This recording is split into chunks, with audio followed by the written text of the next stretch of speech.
the base concept of non-duality is that in our perception, or in my perception, there was good and then there was evil. There was this darkness.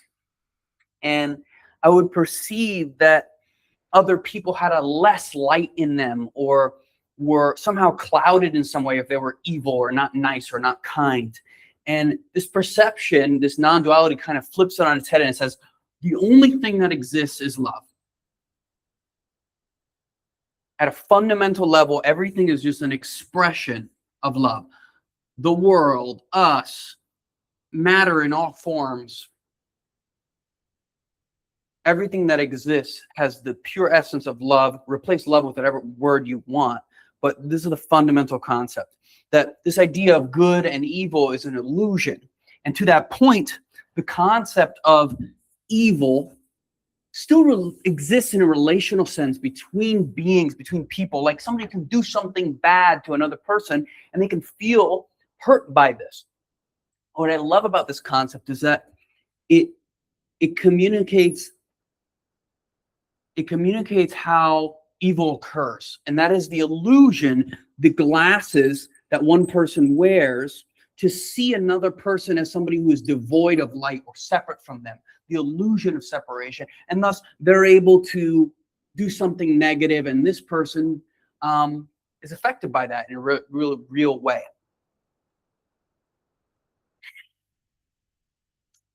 What I find really empowering about this is that whenever I am perceiving myself in a situation where I feel like I am disconnected from love, or I'm in a state of fear at some level, I have glasses on that are making me think that I am currently in position A and I need to move to position B in order to become full of the love that I'm seeking.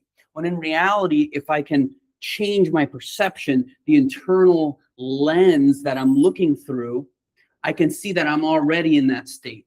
I'm already able to tap into and release the fears that I'm experiencing in order to find the deep sense of peace and stabilize my nervous system and become regulated in moments where regulation can become challenging.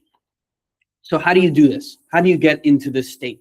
One of the meditation practices that I've learned from my work with Holly and in Creative Sovereignty is this idea of like emptying yourself or your identity.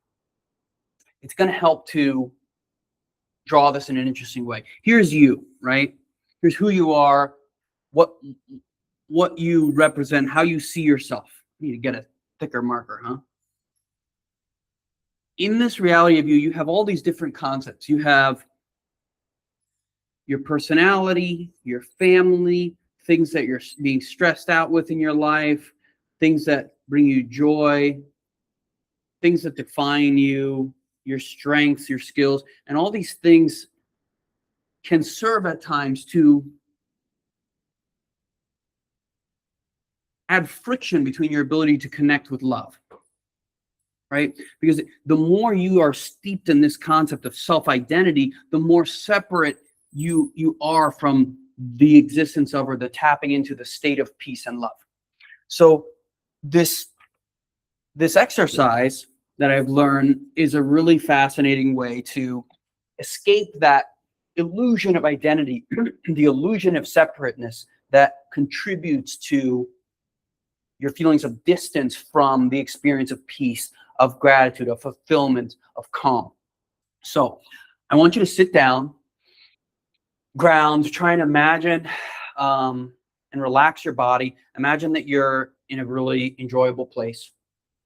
And after you do that for a few minutes, keep refocusing on the nose, building the muscle of seeing your mind scatter and going back to the nose. Anchor yourself into the breathing that you're experiencing. You want to be able to witness your breathing and then witness your mind trying to escape that focused task of witnessing the breathing. Over time, you'll get better at this. But when you're in that state where you're able to hold on to the nose, you're gonna try and imagine yourself walking down a path, okay? And at the end of the path is a marker that actually has ink in it.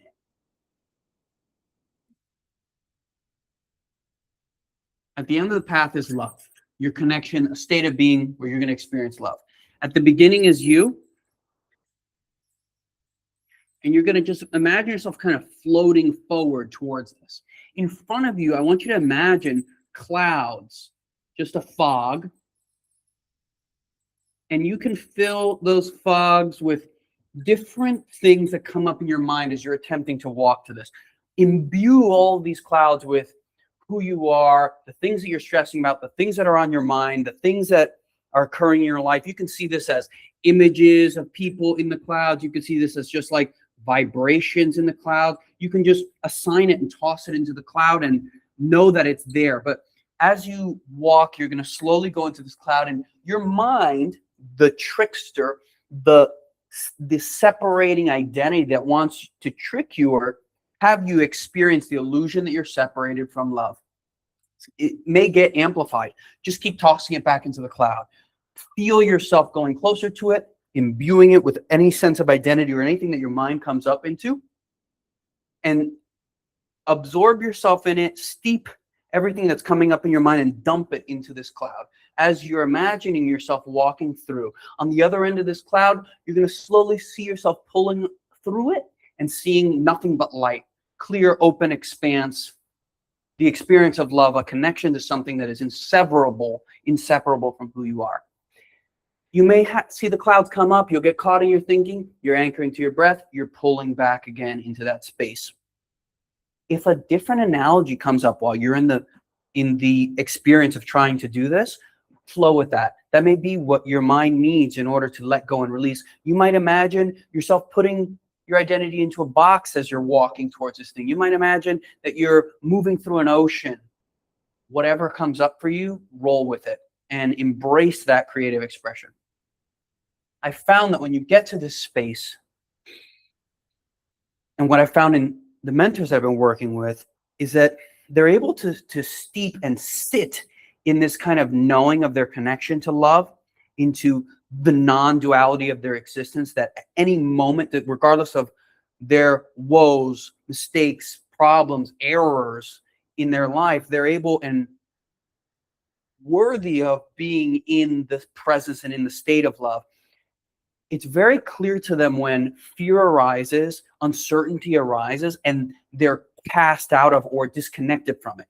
They have an intuitive, subtle awareness of what's going on internally, wake up in the moment to that anxiety, fear, separation, and are able to say, oh, some illusion is coming up in my mind. I'm going to reconnect immediately back into a state of love so that I can feel safe, feel regulated, and transfer that frequency to the people I'm working with.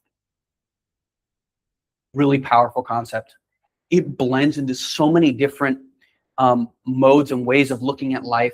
It has roots in many different spiritual practices and religions that you've likely heard of. I've never heard it expressed so simply, that the only thing that's real is love.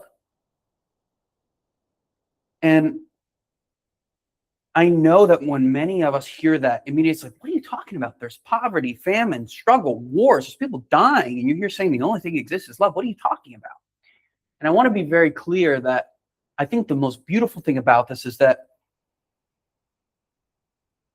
I'm not saying that pain and damage and evil or people doing horrendous things doesn't exist, but that there's this opportunity to, regardless of whatever turmoil you're in, to connect with the experience of love, that it is always accessible to you, that like no matter what you do or no matter what happens to you, you're never beyond redemption, or you're never capable of actually being severed from your ability to see what your mind is thinking and not identify with it and connect with the deepest part of your being, which is a person, a state of consciousness that is capable of connecting with peace, love, fulfillment, even in your darkest hours.